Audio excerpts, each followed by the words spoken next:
Hi guys, I'm Himanshu. I'm a travel and food photographer, and today I'm going to be talking about the most common and most confusing thing in food photography, which is backdrops. Now, before we jump into the details, this video is sponsored by BlaBlaProps.com.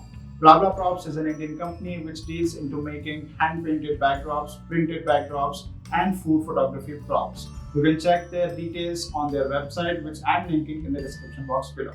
So today we are going to be covering three major aspects of using food photography backdrops. First one is what are the types of backdrops that are available in the market, which one to pick when, and the most important aspect of using it is how to take care of your expensive food photography backdrop, because I keep getting these messages that Himanshu, today this happened, that happened, and I ended up spoiling my backdrop. So stick till the end and I'm going to be telling you everything about it.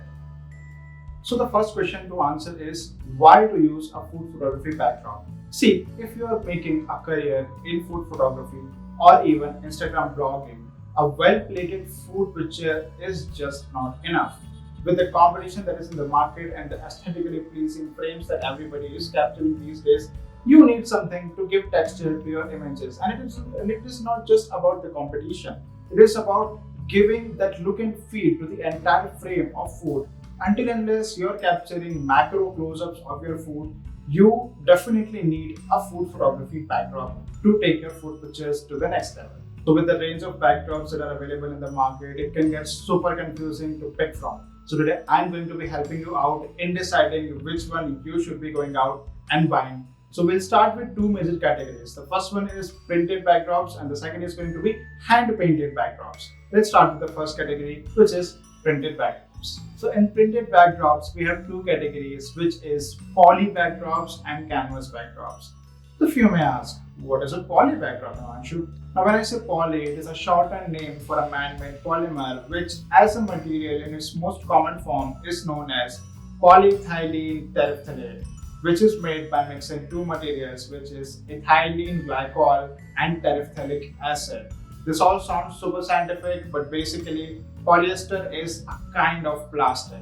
Now you are like, wait, Himanshu, I'm not here to learn science or chemistry. I'm here to understand about backdrops. So please talk in simple languages.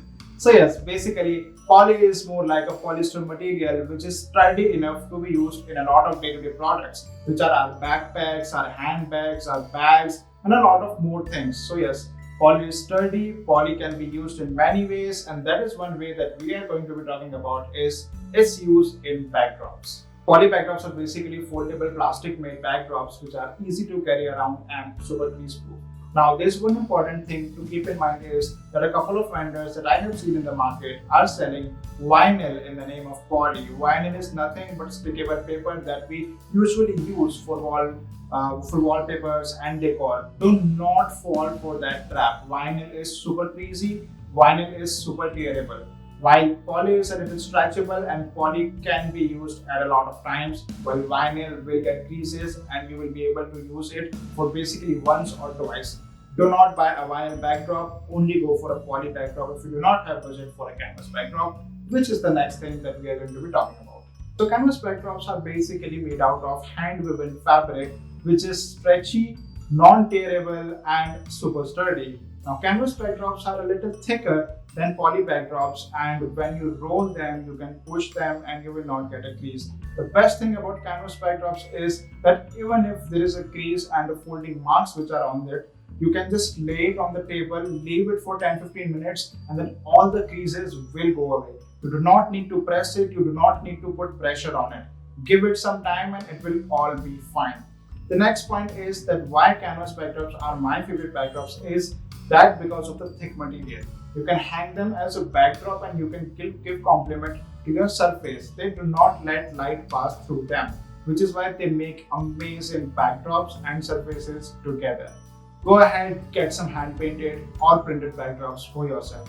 Now, the edge that hand painted backdrops do have over printed backdrops is that the hand painted backdrops have some little bit of texture on them and they are thicker than the printed backdrops. Because of their thickness, you can go macro, you can get this feel of the texture that is over there. You can shoot flat lays from top and it will look super amazing, super delicious, just like the food that you're capturing.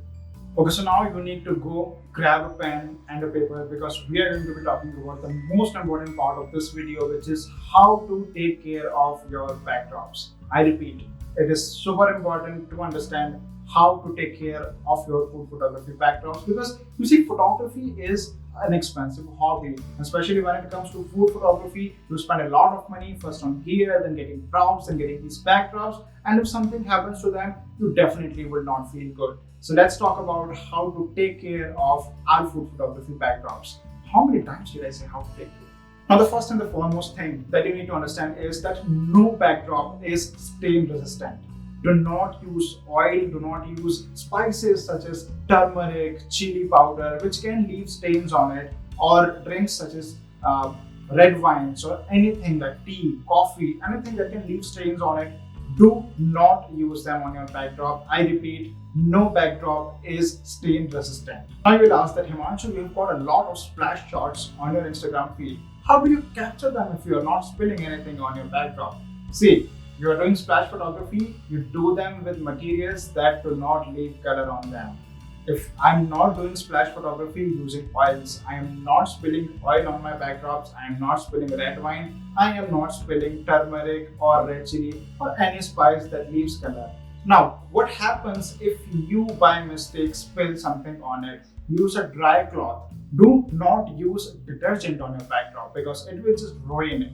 It will take the color off, it will give you shrinks, it will give you wrinkles on your backdrops, which will never go away. So do not use detergent, do not use harsh soap. Just use a dry cloth or a little damp cloth if necessary to remove it from the surface as soon as you end up dropping it. I have all the backdrops from blablaprops.com, and since I talked about using them for spillage shots, for splash shots, yes, I ended up spilling tea on it once. I ended up spilling cold drinks and soft drinks on them. But I always keep a damp cloth, a dry cloth, a couple of things at my disposal like sponges, cotton swabs, things that can easily absorb a liquid as soon as it falls on my surface. I do not let it rest on my surface. I ended up screwing one of my surfaces because of my negligence, and I will never do that again. Now the shot that I'm showing on the screen is the tea splash shot, and yes, I ended up spilling a little bit of tea on my backdrop.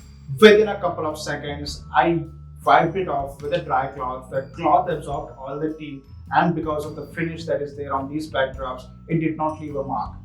But again, do not test the patience of your backdrops because, repeating it again, no backdrop is 100% stain proof. And a super special case is with oils because we deal with a lot of veggies, we deal with a lot of pickles, and Indian food has a lot of oil in them, which is one of the most important ingredient of Indian food.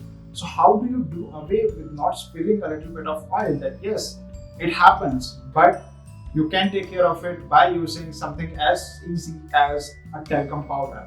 As soon as you spill drips of oil, do not let them stay there and have a party with your backdrop. Put some talcum powder, let it absorb it, and take it off with a dry cloth.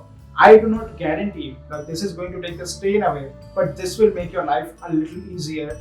Keep all these things handy, and it will not leave as bad of a mark as it will if you have not done this with your backdrop. Now the next section in taking care of a backdrop is that sometimes you do not have time to leave your backdrop to get back into its shape, and you need to get rid of the creases or the fold marks on it. So the best thing to do this is you stretch them a little.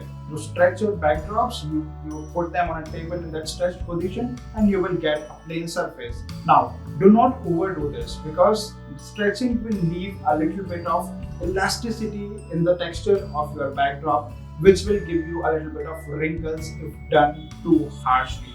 So do not stretch it that much. Do not test the patience of your backdrop that it just tears away or the fabrics gets weak. Handle it with care and it will last for years and years to come, and for thousands and thousands of beautiful photos that you're going to make. All the backdrops and the props that you saw in the videos of this video were from blablaprops.com, and I cannot thank them enough for sending these across and making my life easier and help me make this video for you guys. So go check their collection on their website, and who knows, you might come across a super amazing offer which they will be running on their website. Head on to the link which I'll be giving in the description box below. Well, that's it for today. I hope you liked this video. Go share this with someone who you think needs to hear this, and let me know in the comments below how do you like this. Go hit the like button, subscribe to this channel for more such informative photography videos. Till the time, I'll see you in the next video. Bye bye, take care, and keep washing your hands.